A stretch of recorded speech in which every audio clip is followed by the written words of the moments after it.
Saudara, berita palsu antara yang menjadi perkongsian orang ramai terutamanya melibatkan berita isu kontroversi.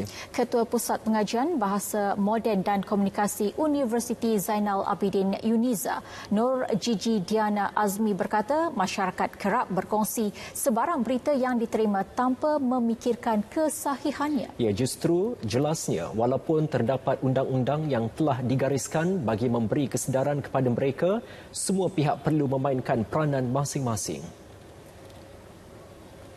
Sebab psikologi manusia, dia nak menjadi orang yang pertama, dia nak berkongsi dengan orang. Jadi inilah perkara yang perlu kita hati-hati. Bila kita cakap tentang berita palsu, bukan hanya perkara yang menggembirakan, tetapi kebanyakannya perkara-perkara yang menimbulkan ketakutan masyarakat.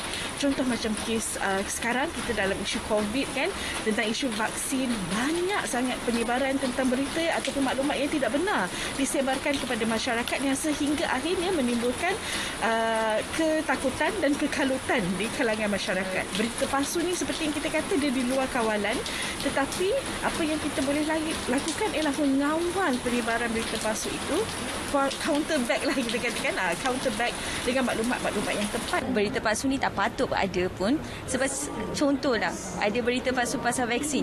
Contoh vaksin untuk breastfeeding mothers or orang yang mengandung ke tak boleh ambil tu, benda tu menyukarkan orang yang bagi vaksin, yang handling vaksin. Lagi satu, orang tu sendiri dia menakutkan orang awam tu, macam dia orang tak nak ambil vaksin lah, tu lah, ni lah, sebab benda tu yang menakutkan dia orang. Memang jangan buat sekali untuk berita palsu ni, please avoid it. Dan saya rasa benda ni tak patutlah kan, bila kita sebarkan berita yang kita sendiri tidak pasti, yang kita tidak tahu kesahihan dia, jadi akan buatkan orang rasa lagi gelabah, rasa macam orang pun tak tahu mana betul betul ke tidak kan. Jadi sebab itulah kita perlu ikut sarana yang kerajaan dah kata tak pasti, jangan kongsi.